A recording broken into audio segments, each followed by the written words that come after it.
ठंड में गरीब का तंदूर हीटर। मोहिनी आज भी ढाबे पर देर रात तक काम कर रही थी कि तभी उसका मालिक उस पर चिल्लाते हुए कहता है, कितनी देर लगेगी मोहिनी तुम्हें ये काम खत्म करने में? बाहर अभी भी ग्राहक रोटियों के लिए बैठे हैं। अगर इतनी देर से रोटियां बनाकर दोगी तो ग्राहक यहाँ पर ज्यादा देर तक खाना खाने के लिए नहीं आएंगे, और जब वो लोग यहाँ पर आना बंद कर देंगे तो मैं तुम्हें तनख्वाह क्या अपने घर के पैसों से निकाल कर दूंगा। माफ कर दीजिए मालिक, बस अभी रोटियां तैयार होने वाली हैं। दरअसल कल काम करते वक्त मेरा हाथ जल गया था तंदूर की वजह से, क्योंकि तंदूर ज्यादा गर्म था। अगर तंदूर गर्म नहीं होगा तो क्या तुम्हारा सर होगा? अब मेरा दिमाग गर्म करने की जरूरत नहीं है, जल्दी जल्दी से सारा का सारा काम करो। अगर आज एक भी ग्राहक मुझे शिकायत करता हुआ नजर आया तो कल तुम इस ढाबे पर नजर नहीं आओगी। मालिक की बात सुनकर मोहिनी को बहुत ज्यादा बुरा लगता है, लेकिन वो कुछ कर नहीं पाती और उसके बाद काम खत्म करके घर आ जाती है। धीरे धीरे ठंड का मौसम बढ़ गया था। अब मोहिनी पहले अकेले सारे घर का काम किया करती और उसके बाद ढाबे पर जाकर भी रोटियां बनाने का काम किया करती थी। आज के दिन भी वो ढाबे पर काम करके घर वापस आती है और घर में गंदे जूठे बर्तनों का ढेर लगा हुआ था। उसकी सास और ननद उसकी बिल्कुल भी मदद नहीं करते थे और सारा काम उसी से करवाते थे, क्योंकि वो विधवा थी। उसकी ननद उस पर चिल्लाते हुए कहती है, भाभी आपने अभी तक बर्तन नहीं मांजे हैं? इतने सारे बर्तन भी नहीं है जितनी देर से आप इन बर्तनों का चेहरा देख रही हो। जल्दी जल्दी काम कर लो, फिर सोना भी है आपको, वरना कल फिर से ढाबे पर जाने में देर कर दोगी और हम पर गुस्सा करोगी। बस कर ही रही हो, थोड़ी देर में सारे बर्तन साफ करके मैं सो जाऊंगी। तुम जाओ और आराम कर लो, और हाँ, मुन्ना को भी अपने पास सुला लेना। वैसे भी सर्दी बहुत ज्यादा है। मेरे पास जो रजाई है वो बहुत ज्यादा पतली है, उसमें मुन्ना को सर्दी लगेगी, इसलिए तुम और मुन्ना आज एक रजाई में सो जाओ, फटी वाली रजाई में मैं सो जाऊंगी। अब मोहिनी की ननद बिना कुछ कहे वहाँ से चली जाती है,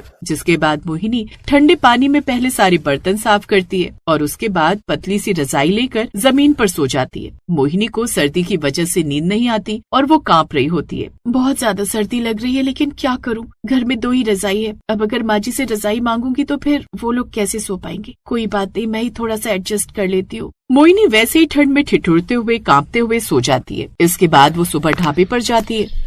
आज दूर दूर तक कोई भी नजर नहीं आ रहा था, क्योंकि इतनी ज्यादा ठंड थी कि आसपास सिर्फ ठंडी हवाएं और ओस जमी हुई थी। मोहिनी ढाबे पर ठंड की वजह से देर से पहुंचती है और उसका मालिक फिर से उस पर चिल्लाने लगता है, तुझे कितनी बार बोला है कि समय से आया कर? अगर कोई भी ग्राहक बिना खाना खाए जाएगा तो सारे पैसे मैं तेरी तनख्वाह से काटूंगा। जब रोटियां बच जाती हैं तो मुफ्त की रोटियां लेने के लिए तो तुरंत आ जाती है, और काम करने में तेरा इतना नाटक होता है। माफ कर दीजिए सेठ जी, बहुत ज्यादा ठंड हो रही थी और मुझे आने में देरी हो गई, लेकिन आगे से ऐसा कभी नहीं होगा। अगर आप बोलेंगे तो मैं आज ज्यादा देर तक रुककर काम करके चली जाऊंगी।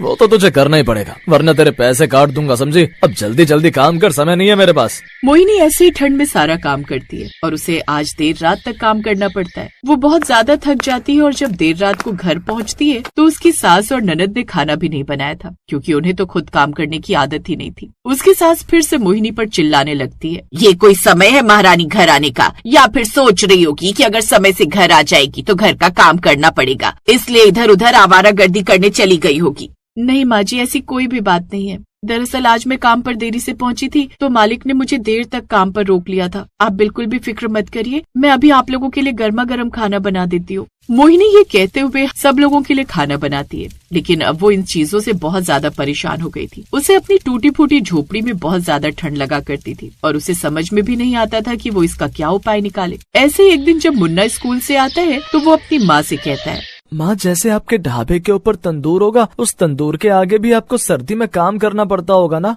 नहीं नहीं मुन्ना, तंदूर तो गर्म होता है, उसके पास खड़े होकर सर्दी में काम करो तो सर्दी का पता ही नहीं चलता, बल्कि अच्छा लगता है। माँ, काश हमारे घर में भी एक छोटा सा तंदूर होता तो हमें भी सर्दी नहीं लगती और हम उसी के पास आराम से सो जाते, और फिर तो आपको ठंड में फटी हुई रजाई लेकर सोना भी नहीं पड़ता ना। मैं जानता हूँ कि आप किसी से शिकायत नहीं करती, लेकिन आपको सच में बहुत ज्यादा सर्दी लगती। मुन्ना की बातें सुनकर मोहिनी की आंखों में आंसू आ जाते हैं। उसे अच्छा लगता है कि उसके पूरे परिवार में कोई तो था जो उसकी मजबूरी को समझता था। अब मोहिनी सोचती है कि वो अपने घर के लिए एक छोटा सा तंदूर हीटर बनाएगी। इसके लिए वो एक टूटी हुई बाल्टी लेकर आती है, उसके चारों तरफ मिट्टी का लेप लगाती है और फिर एक छोटा सा तंदूर बनाकर तैयार करती है। उसकी सास उस तंदूर को देखती है तो पूछती है, अरे महारानी, इस तंदूर का तू क्या करने वाली है? अगर तू इसे घर में रखकर हमारी झोपड़ी की दीवारों को काला करना चाहती है तो तुझे अभी बता दूं कि ये नहीं होगा। माँ जी, आप खुद बताइए, हमारे पास न ढंग के कपड़े हैं, न ही ढंग की रजाई है। सर्दी से बचने के लिए अगर हम इस तंदूर को जला लेंगे तो फिर कम से कम हम इस सर्दी से तो बच पाएंगे, वरना ये सर्दी तो हमारी जान ले लेगी। ठीक है, इस तंदूर को जहाँ जलाना है जला ले, लेकिन इसे खिड़की के पास रखना ताकि घर के अंदर ज्यादा धुआं न भरे, समझी? और अगर घर की दीवारें काली हुई तो तू ही उसे साफ करेगी। मोहिनी अपनी सास की बात सुनकर खुश हो जाती है कि उसकी सास ने उसे घर में तंदूर रखने की इजाजत दे दी है।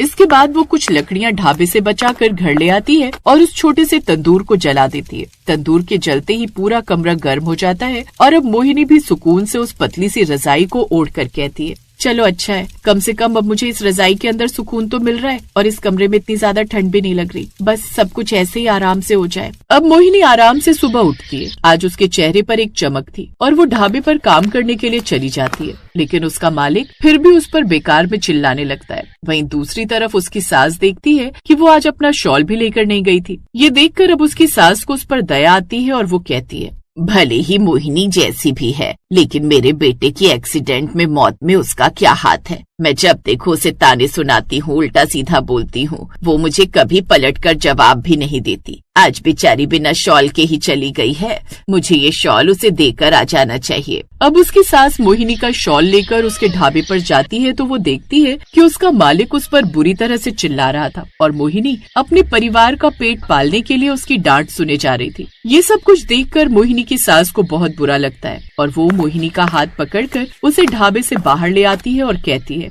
बस बहुत हो गया मोहिनी, तेरे अंदर बहुत काबिलियत है। तू ठंड में गरीब का तंदूर हीटर बन सकती है, अकेले ही अपने पति की मौत के बाद अपना घर चला सकती है। तो तुझे इस जैसे दो कौड़ी के आदमी की बातों को सुनने की कोई जरूरत नहीं है। चल यहाँ से, आज के बाद तू यहाँ काम नहीं करेगी, तू अपना खुद का काम करेगी। मोहिनी भी अपनी सास की इस बात को सुनकर हैरान थी। पहली बार शायद उसकी सास ने उसका साथ दिया था और उसके बारे में कुछ अच्छा बोला था। मोहिनी भी खुशी खुशी अपनी सास के साथ अपने घर आ जाती है, जिसके बाद उसकी सास अपने पेंशन के बचे हुए सारे पैसे उसके हाथ में रखते हुए कहती है, मोहिनी बेटा, ये पैसे रख ले। इन पैसों से अब तू अपने हीटर बनाने का काम शुरू कर। अभी गर्मियों में बहुत समय बाकी है, सर्दियाँ अभी कम से कम 2-3 महीने और रहेंगी। तू ऐसे ही छोटे छोटे हीटर बना और मैं और तेरी ननद मिलकर उन्हें गांव-गांव बेचेंगे। उससे हम इतने पैसे जमा कर लेंगे कि हमारा गुजारा आसानी से हो जाएगा। और रही गर्मियों की बात, तो तू रोटियां बहुत अच्छी बनाती है। हम एक बड़ा तंदूर बनाएंगे और घर से रोटियां बनाकर डब्बों में सप्लाई करेंगे। इस तरह से मोहिनी की सास उसका साथ देती है और मोहिनी भी सर्दियों के मौसम में ठंड में गरीब का तंदूर हीटर बनाकर अपने परिवार का गुजारा करती है, जिससे उसे बहुत अच्छे पैसे मिलते हैं।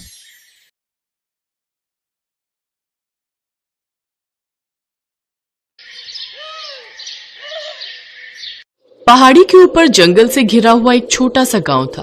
उस गांव में ज्यादा लोग नहीं रहते थे क्योंकि वहाँ सुविधाएं कम थी और साथ साथ ठंड बहुत ज्यादा थी। और उसी गांव में कविता एक छोटा सा ढाबा चलाती थी।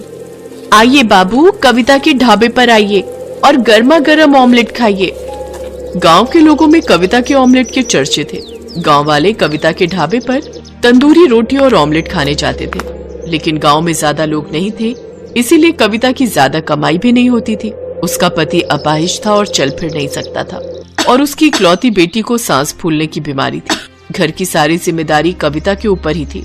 वो अपनी बेटी को लेकर डॉक्टर के पास गई तो डॉक्टर ने साफ कह दिया, आपकी बेटी को कोई ऐसी वैसी बीमारी नहीं है, सांस फूलने की बीमारी है। इस बीमारी से बहुत लोग मर जाते हैं। आप अपनी बेटी के लिए इनहेलर क्यों नहीं लेती? जल्दी खरीद लीजिए, नहीं तो हम आपकी बेटी को बचा नहीं सकेंगे। कविता बेबस थी। उसने पूछा, डॉक्टर साहब, एक इनहेलर की कीमत कितनी होती है? 1000 रुपए, और महीने में 2 इनहेलर की जरूरत है आपकी बेटी को। बाप रे, महीने के 2000 रुपए कहाँ से लाऊंगी मैं इतने सारे पैसे? और आपकी सास को भी महंगी दवाइयों की जरूरत है। आपके पति को ऑपरेशन की जरूरत है। ऑपरेशन के बाद ही वो चल पाएंगे। ऑपरेशन के लिए पूरे 5 लाख रुपए की जरूरत होगी। ये सब सुनते हुए कविता रो पड़ी। मैं साधारण सा ढाबा चलाती हूँ डॉक्टर साहब, सिर्फ ऑमलेट और रोटी बेचती हूँ। मैं अकेले इतने सारे पैसों का जुगाड़ कैसे करूंगी? भगवान पर भरोसा रखिए कविता जी, वो कभी कभी ऐसे चमत्कार कर देते हैं कि उसके बारे में हमने कभी सोचा भी ना हो। बस भगवान पर ही कविता का भरोसा था और इसके लिए कविता को एक चमत्कार की जरूरत थी। वो अपनी बेटी को लेकर घर लौट गई और उसके पति ने कहा, क्या बोला डॉक्टर ने? वही घिसी पिटी बात बोली होगी। हाँ, वही, पैसों की जरूरत है। आपके पास कोई जमीन वगैरह नहीं है क्या? मैं क्या जमींदार दिखता हूँ तुझे? फालतू की बात करती है। बीमारी की वजह से कविता का पति चिड़चिड़ा हो गया था। बात बात पर गुस्सा हो जाता था और कविता पर ही चिल्ला देता था। उसकी सास भी काम नहीं कर पाती थी, इसीलिए ढाबे से लौटने के बाद कविता को ही घर का काम करना पड़ता था। बहू, बहुत जोर की भूख लगी है, कुछ खिला दे। हाँ माँ जी, लाई। कविता ने रोटी और ऑमलेट बना दिया और उसके पति ने खाने से इनकार कर दिया। ये तेरा ढाबा है क्या जो रोटी ऑमलेट खिला रही है? कुछ और खिला। जी खिलाती हूँ। कविता बहुत अच्छी थी, लोग चाहे उसे 1000 गाली क्यों न दे, वो चुप रहती थी। इस वजह से गांव के लोग भी उसे बहुत पसंद करते थे और कविता का जीवन इसी तरह दुख दर्द सहते हुए कट रहा था। ठंड का मौसम आ गया था और ठंड धीरे धीरे बढ़ रही थी और एक दिन कविता ढाबे पर काम कर रही थी। इतने में स्कूल के 2 बच्चे दौड़ते हुए उसके पास आए। चाची जल्दी चलो, जल्दी चलो। कहाँ जाना है बेटा? स्कूल चलो चाची, पूजा बेहोश हो गई है। क्या? मेरी बेटी बेहोश हो गई? चल चल। कविता भी दौड़ती हुई उन बच्चों के साथ स्कूल पहुंच गई। उसने देखा पूजा आंख बंद करके पड़ी हुई है। उठ जा बेटी, उठ जा, क्या हुआ है तुझे, उठ जा। कुछ देर पानी का छींटा मारने के बाद पूजा को होश आया और उसके बाद डॉक्टर आए। कविता जी, अब तो इसे इनहेलर चाहिए ही चाहिए।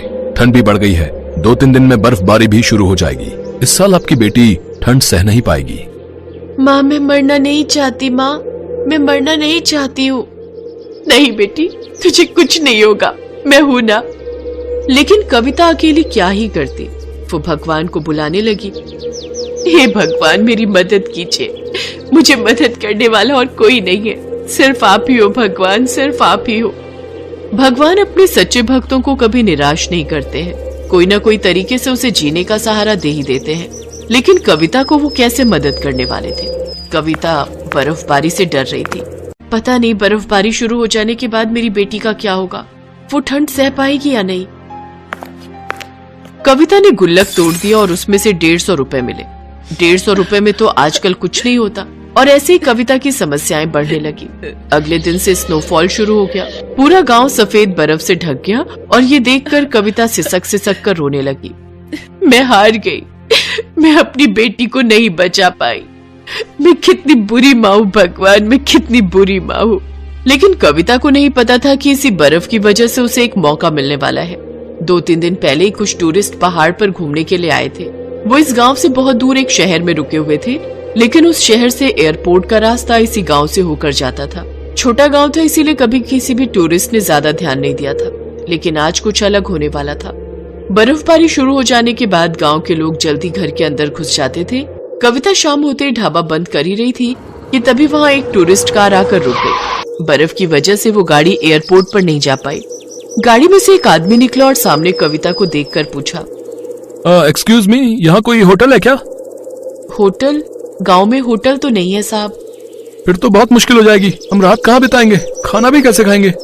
गाड़ी में से उस आदमी की बीवी बाहर आई और उसने कहा, अरे वाह, इतनी ठंड में गर्मा गर्म रोटी ऑमलेट, मजा आ जाएगा, हम ढाबे पर रह लेंगे। कविता ने फटाफट रोटी ऑमलेट बना दिया और वो खाकर वो दोनों खुश हो गए। ऑमलेट तो वाकई बहुत बढ़िया है। हाँ, मैं अच्छा ऑमलेट बनाती हूँ। बहन जी, ठंड बहुत है, आपके ढाबे पर हीटर तो है ना? नहीं तो हम रहेंगे कैसे? हीटर? वो तो नहीं है, असल में इस गांव में बाहर का कोई भी कभी रुका ही नहीं है ना। ठीक है, मैं कुछ करती हूँ। कविता तंदूर का इस्तेमाल करती थी, उसमें कोयला जला दिया और उसकी वजह से ढाबे के अंदर गर्माहट छा गई और दोनों टूरिस्ट आराम से सो गए। अगली सुबह जब वो जागे, फिर बातों ही बातों में उन्हें कविता के घर के हालात के बारे में भी पता चला। कविता की मेहमान नवाजी से खुश होकर और उसके दुखों को देखते हुए उस आदमी यानी कि मिस्टर मेहरा, जो कि देश के जाने माने डॉक्टर थे, उन्होंने कविता को 5 लाख रुपए मदद के तौर पर दिए। साथ ही उसके परिवार का मुफ्त में इलाज करने का वादा भी किया। इतने पैसे देख कविता की आंखों से खुशी के आंसू बहने लगे। कुछ दिनों बाद उन्होंने कविता के परिवार को अपने पास शहर बुला लिया, साथ ही उनका मुफ्त में इलाज किया।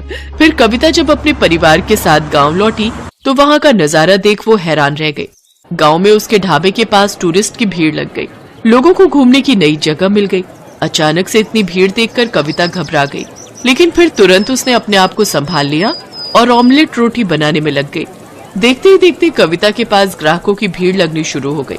अब ग्राहक ज्यादा और जगह छोटी पड़ने लगी, इसलिए मल्होत्रा द्वारा दिए गए पैसों से कविता ने बड़ा होटल बना लिया और हर कमरे में हीटर लगा दिया। वो दिन पर दिन नोट छापते गए और काफी अमीर हो गए। और ऐसे ही ऑमलेट वाली कविता और उसके परिवार की जिंदगी पूरी तरह बदल गई। Thanks for watching.